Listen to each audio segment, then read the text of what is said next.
Hello, Thrivers. Today, I'm talking about how narcissistic parents can create enmeshment trauma. So we're going to talk about three things in this video. First, I'm going to describe what that can look like in childhood. But the reality is that a lot of us don't remember our childhood. So I'm also going to talk about what it would look like or how it would be showing up in your life now. And then last but not least, we're going to talk about what to do about it, because that's where narcissistic abuse meets complex PTSD recovery. So if you want to not only learn about these things, but actually work through them and heal them, you're going to want to watch to the end so you can get those tips. That being said, let's dive in. For those that don't know me, my name is Michele. I'm a life and relationship coach. I'm the founder of the Thriver School of Transformation, which is a monthly membership where we meet live on Zoom weekly and we work through these things together. So if you're interested in something like that, the link is here. The doors are open for a few more days until the 5th of this month. And we are really going to deep dive into a topic very similar to this for the month of February. So if you're interested, now's the time to join. Okay, so let's talk about what enmeshment would look like in childhood.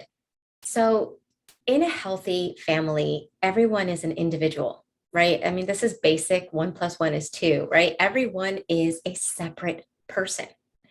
But in a dynamic where there's people that are high on the scale of NPD, then there's not a clear distinction between who is who, because anyone high on that scale views their family members as extensions of themselves. Now, here are some ways that that shows up in childhood. And the ways I'm going to mention are covert. They're small and they may seem innocent, but the reality is that they cause lasting damage. And we're going to get into that in a few minutes. Okay, so imagine you're in the car, you're a young child, 5 or 6, you're in the car with a parent, and the parent asks you, "Are you cold?" Because the parent is cold and they want to turn on the heat in the car. The child kind of checks in with self and is like, "No, I'm good. But you can turn on the heat if you want. You're whatever." And the parent repeats the question, "Are you cold?" Child again, "No, I'm good." "Are you cold?" "No, I'm good." Over and over until the child starts realizing that my answer is wrong. And so suddenly the child's like, yes. And then the parent turns on the heat. Now that may sound like a small thing, but basically what that parent was teaching that child was that their perception is off or wrong. And it causes a child to lose touch with checking in with themselves. If every time you check in with yourself on little things that shouldn't be a big deal, you're wrong, or it's dismissed or it's ignored, you lose that trust in self. And then you start letting the other person kind of be your barometer, right? Instead of checking in with self, you begin to check in with how the other or the parent feels about everything. And that's where that enmeshment comes in, right? You're no longer, if this parent feels this, I'm still allowed to feel that. No, you're taught you're supposed to feel the exact same thing as the parent. Another example, and this is more geared to the scapegoated child. Let's say you're happy. Every time you're happy, the parent gives you a look of contempt in childhood. Child feels that. It feels like hate, feels like daggers being flung at you. And the child starts thinking, what am I doing wrong? It starts evaluating what causes the parent to fling that look of contempt at them.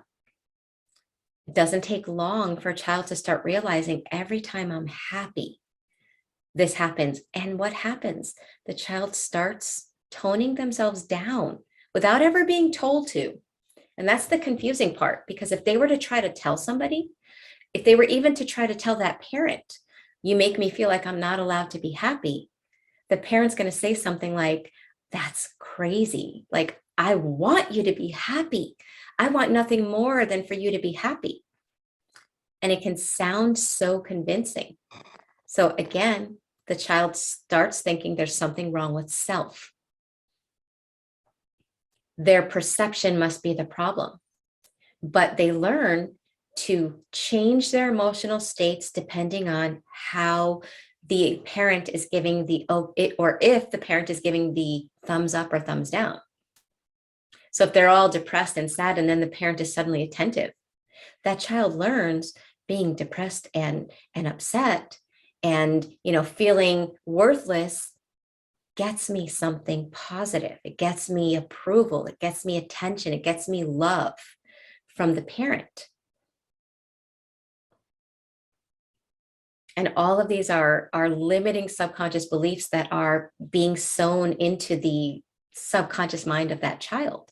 And if you're listening to this video and you feel like you've done that with a parent, no one should ever feel shame looking back at these dynamics, because the reality is, in childhood, we are hardwired to bond with our caregivers, right? We need our caregivers for our survival.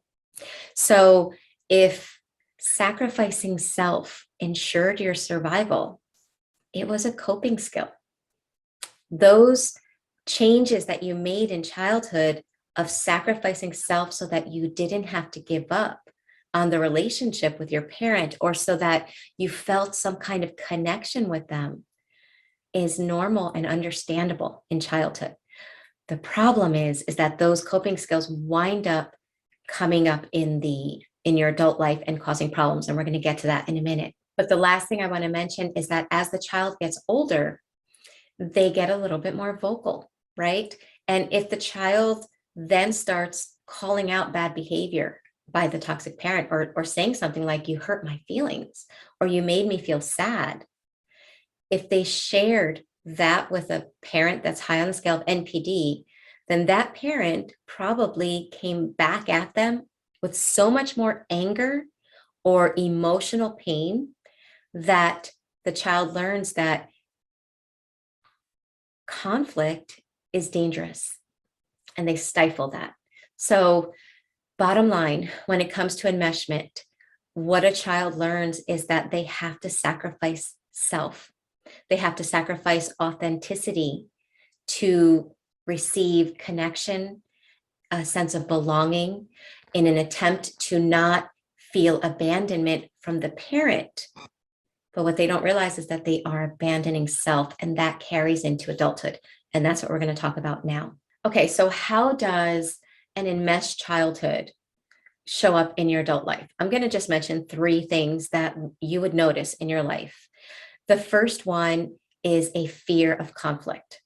So think about it. If in childhood you were taught that it wasn't safe to have an opposing thought, it wasn't safe to point out bad behavior, if it wasn't safe if your parent was angry, and you were meant to kind of make everyone happy all the time, then the second you're in a relationship where there's conflict, if you don't heal these things, you run the risk of showing up in the same ways in your adult relationships as you did in childhood, which is to sacrifice self to make the other person happy.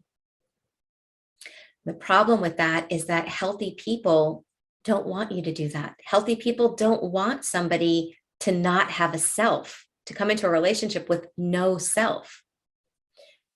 Toxic people, malignant narcissists, love people that are willing to sacrifice self for themselves. Okay, so keep that in mind.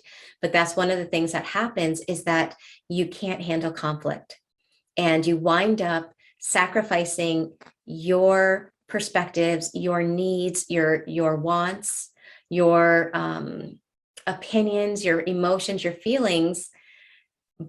But then you wind up with a lot of anger and resentment that follows you in life. And resentment is usually directed at self, because your inner self, your authentic self, is still there.